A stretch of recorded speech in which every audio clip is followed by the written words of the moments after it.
The story begins in a not-so-distant 2035.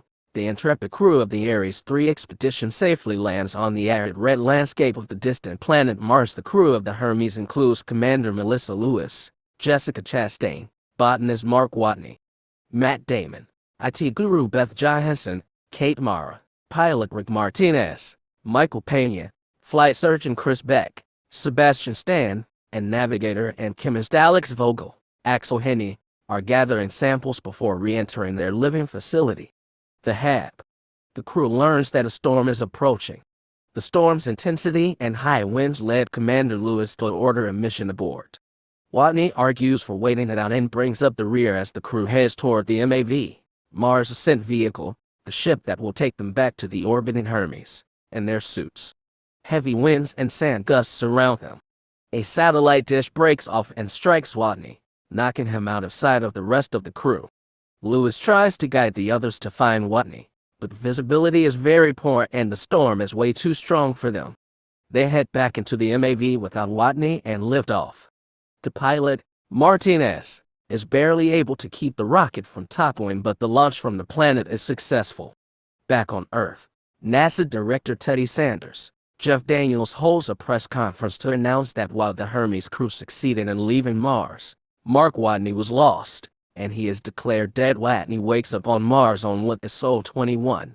Mission Day 21, after the storm has passed. His oxygen is depleting rapidly, so he makes his way back to the habitat station. He's been impaled by part of an antenna, which still protrudes from his abdomen. The combination of the antenna and his own blood sealed the suit just enough to keep most of his air from leaking out.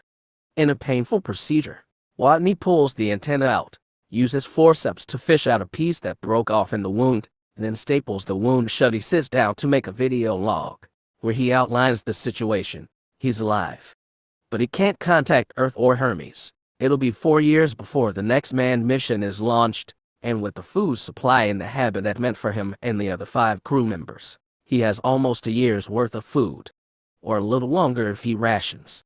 Therefore, Watney determines that he has to grow 3 years' worth of food on a planet where nothing grows. Luckily for him, he's a botanist and devises a plan to grow potatoes at NASA in Houston, Texas. Sanders has just returned from a memorial service for Mark Watney, where he spoke about Watney's dedication to exploration. Mars mission director Vincent Kapoor, Chiwetel Ejiofor, talks to Sanders about getting satellite time to locate Watney's body. Sanders refuses on the grounds that the satellite feeds are public and broadcasting pictures of Watney's corpse would be a political and budgetary disaster for NASA. Later, engineer Mindy Park, Mackenzie Davis, meets with Kapoor after she discovers evidence of activity in satellite photos of the Ares 3 site. Low-resolution images apparently taken in a routine flyby. The solar panels have been cleaned and the rover has moved. They bring in Sanders and Director of Media Relations Annie Montrose, Kristen Wiig, to show them that Watney is still alive. A few souls, Martian days later, inside the habitat, Watney has planted potatoes using Martian soil and vacuum sealed packets of the crew's feces as fertilizer, to his disgust. Needing more water for the potato crop, he burns hydrazine rocket fuel, a byproduct of the reaction as water. On his first attempt to ignite the hydrazine, he causes a moderate explosion, singeing his clothing and hair. Watney notes that this explosive tendency is the reason that NASA does not use pure hydrogen. As he continues to work on his food supply, he keeps going with the video logs and decides to use a rover to make it to the Schiaparelli crater that will be the landing site for Ares IV in 4 years. Since the battery-powered rover can't cover the whole distance, he modifies it, adding solar cells and an extra battery. To conserve battery power, the pod of plutonium used to get the crew to Mars in their original spacecraft serves as a heat source in the cabin. Watney uses the rover to find a Pathfinder probe that stopped transmitting in 1997.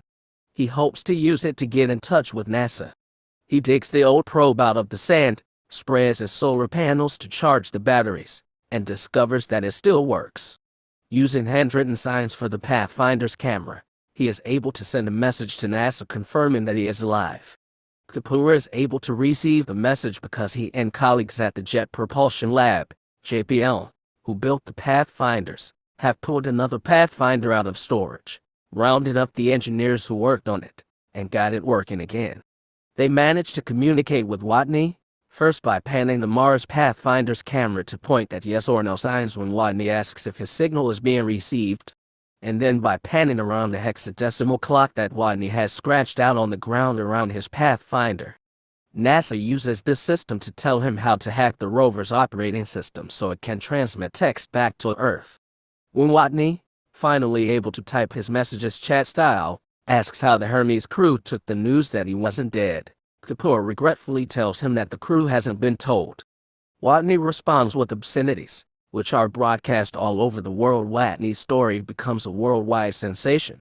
His communications with NASA are logged, and at the request of PR director Annie Montrose, he uses the Pathfinder's camera to take a spacesuited selfie in a 2-thumbs-up Fonzie pose, which Montrose doesn't like because she can't see his face.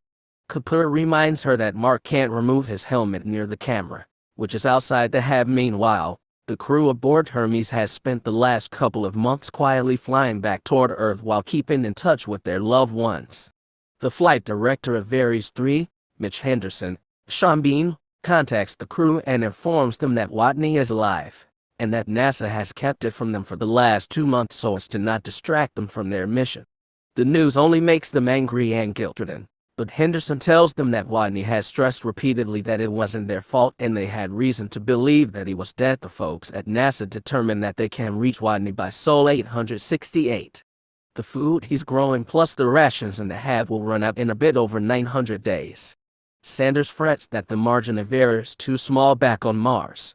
Things begin to go bad for Watney when the habitat's worn-out airlock explosively decompresses, throwing the airlock some distance while he's inside it and causing his helmet to crack and leak. He uses duct tape to seal the cracks and stumbles back to the habitat to discover his potato crop frozen and dead. With less food, he now figures he can last only a little more than 300 sols, or slightly longer if he rations. NASA and JPL work overtime and quickly launch a probe to resupply Watney. To make their launch window, they bypass routine inspections, and moments after launching, the probe's trajectory shifts severely and is worse off course and explodes.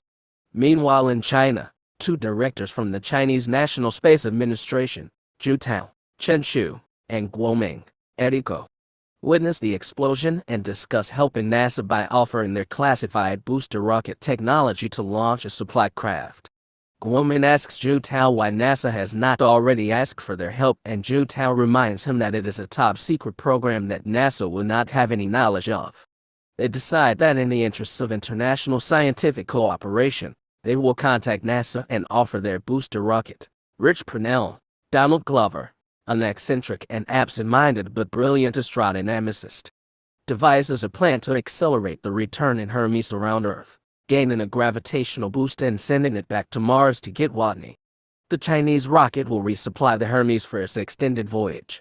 Sanders vetoes this plan because it risks the lives of the 5 Hermes crew members and will extend their mission by hundreds of days, but Henderson secretly sends the plan and Purnell's course calculations to the crew.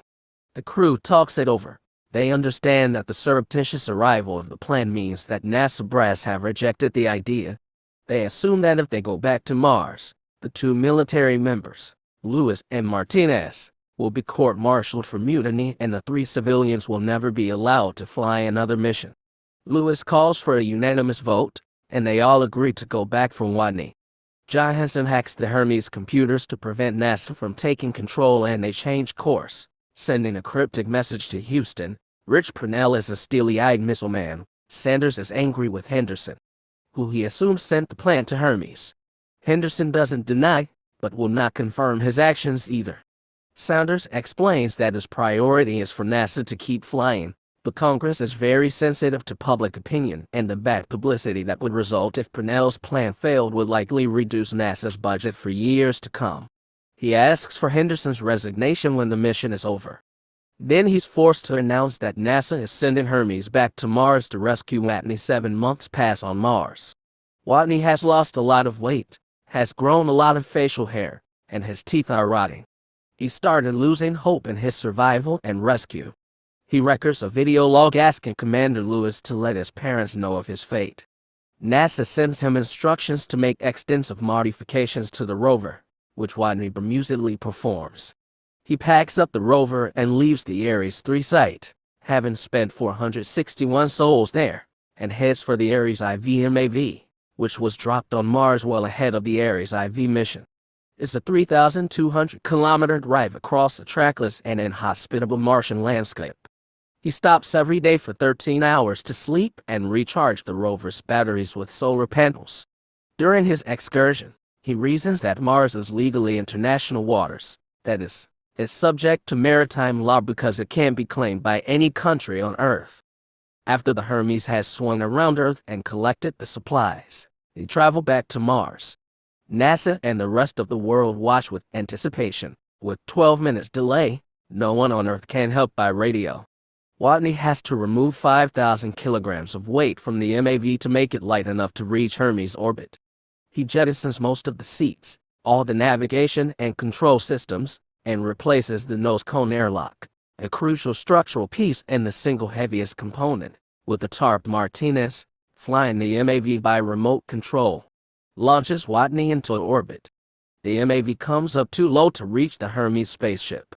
Vogel constructs a quickly made sugar and oxygen explosive to blow the front hatch and calls escaping air to slow the huge ship down so they can match speeds and still get to Watney. Lewis herself decides to use the EVA MMA suit with the tether to reach Watney, but she can't get close enough. Watney punctures the palm of his glove to propel himself toward Lewis with the escaping air jet. Like Iron Man, he says gleefully, he has very little control, so he misses her. However, he runs into the tether, which his momentum causes to wind around himself and Lewis, and the crew is able to reel them in. Lewis announces to NASA that they have Watney, and people all over the world cheer. The crew hugs Watney and jokes about the stench resulting from his lack of showering for many months back on Earth. About 1 year later, Watney begins day one as an instructor to aspiring astronauts. He tells them of his struggle on Mars, confirming that he did in fact grow food using his own excrement, and humorously says he doesn't want to discuss that aspect of the mission again.